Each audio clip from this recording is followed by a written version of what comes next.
This is my latest survival tin. I've been fed up of using tobacco tins and Altoid tins, etc.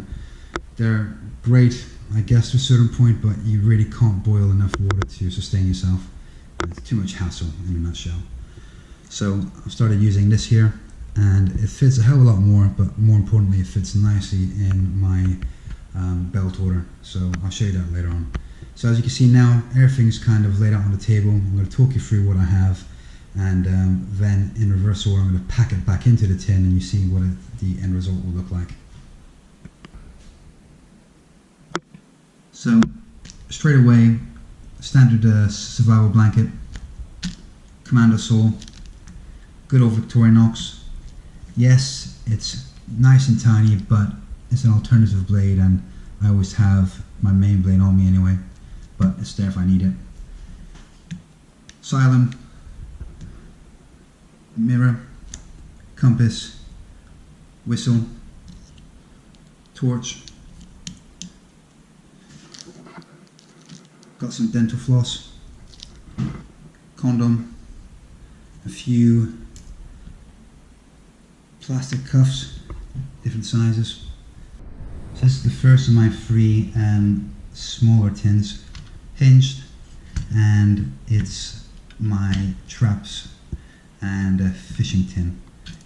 Keep a little sachet of pepper, a few steri strips, or stirrups as they're called, basically disinfectants. If I cut myself when I'm dealing with the hooks or the razor blade, I've got something there and then to sort myself out. Enough fishing line, some weights, and I've got here my hooks, different fishing hooks here, different sizes, and they're all attached to a safety pin.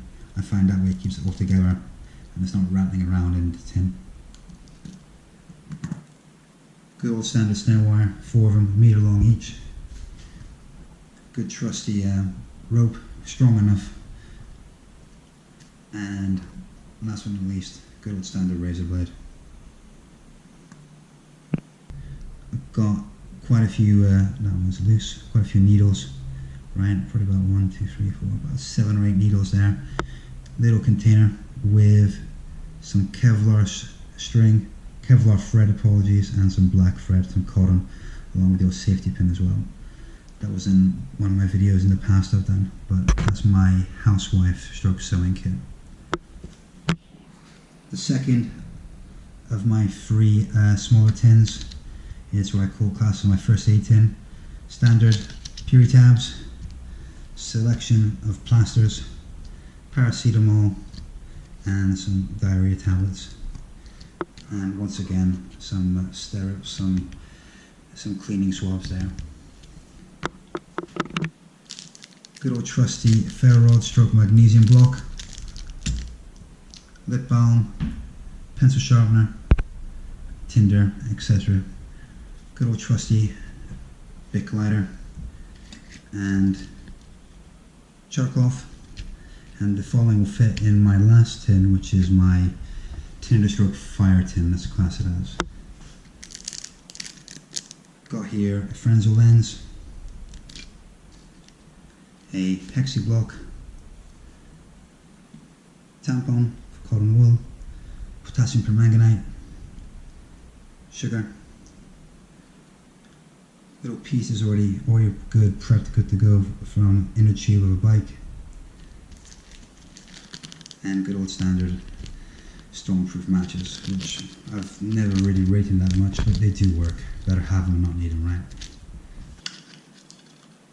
Fishing line on the right, and I just grab all the pieces of snare, just pile them up to the left hand side. Try and keep it as simple as you can really. Fishing kit to the right, snare wire to the left. Get the weights on next. Fishing hooks in. Put that down now. Slight mistake, I should have put the razor blade at the bottom first. It's flush and it's flat, so it stays flush to the bottom. No biggie. And last but not least, the cord should fit in nicely, as so.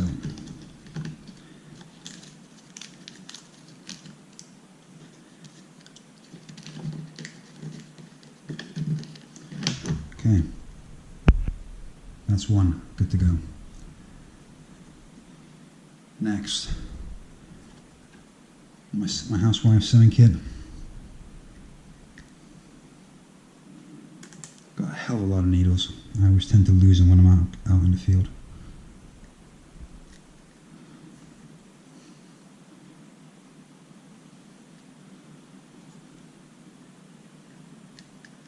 There we go. Done.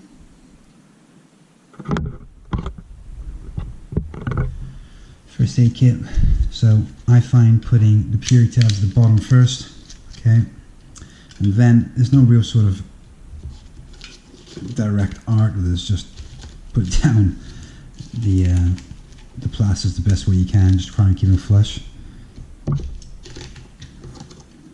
Yeah, it's not rocket science.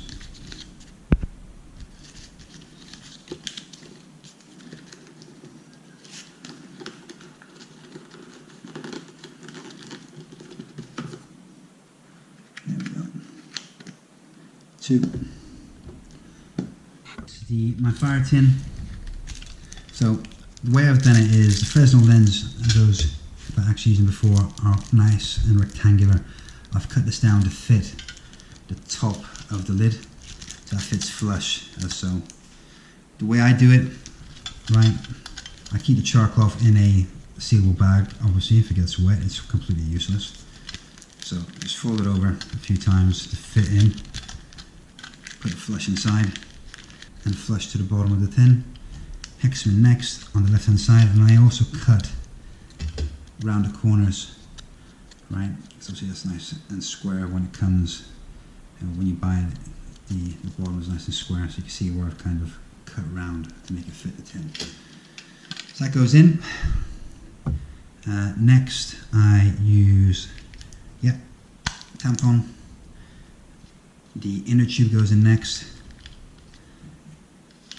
Potassium permanganate goes on top. There we go. And the sugar goes last. Just a bit of gentle persuasion. And then the matches, not the matches, but the storm matches, I'll get a bit of sniper tape and just tape it to the bottom of the tin. Okay, there we go. There's the stormproof matches at the bottom of the tin. That's nice and secure. Ain't going nowhere. So now comes the fun bit, trying to fit all that in there. 3 tins inside it now, starting with the Xylem. We're going to just push it in, and then with the whistle, along with the lip balm. You see I got quite a bit of space here on the right.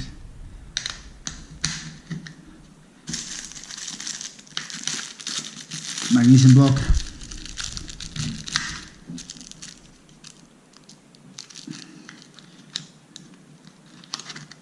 There we go. Remember, just push it all the way in, because space is a luxury at the moment. Next, we want to go for the Victorinox. I can go all the way down.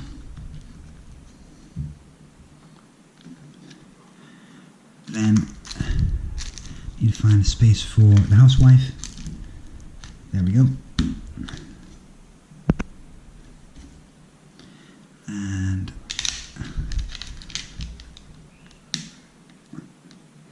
the pencil sharpener. Compass can go here, tucked away just above the whistle, along with the torch. And just to show you that it does work. See? And I'd advise put the bowl facing down so it doesn't really kind of get knocked or damaged. Grab then the plastic cuffs, poke them in, and you just want to kind of put them in this position, because when you put the space blanket on top, this will find its natural home, as in it will just kind of get secured in with everything kind of putting, with the weight of everything pushing you down on it. Okay, the dental floss. The reason why I put dental floss in there is because, well, one, it's great for your hygiene. Second, it's great for cordage.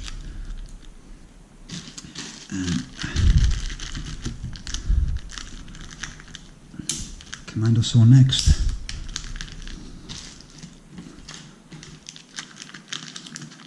Condom. Oops. I said I wanted that facing down. There we go. Okay. Now comes the fun bit. Is to fit the space blanket inside. So once everything's done, compact everything down really well. It doesn't have to look pretty, right? You just want to make sure it fits underneath the lid.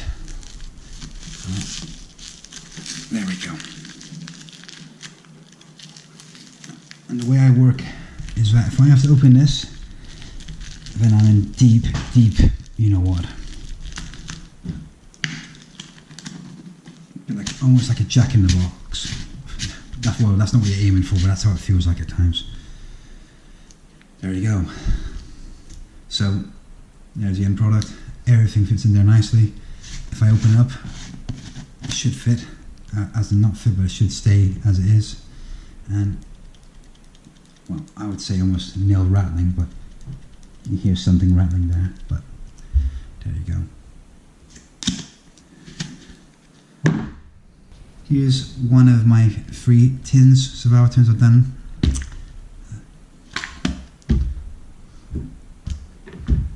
And here's the second one, a little bit bigger, standard tobacco tin. And one I've just been showing you guys now. Is there a best and a worst? Not really, depends what you put inside it. Obviously, the whole idea about a survival tin, it's portable, you can take it wherever you go, and it kind of defies the objective if you just take a massive rucksack or a bug-out bag with the world's allocation for survival gear with you. This is probably as big as I would advise to go. This fits in my webbing, my belt water either way, and it's great. And I could boil a hell of a lot more water in this than the standard tobacco tin you can see here. It's a lot smaller. So, rock and roll. Hope you enjoyed it. Catch you later.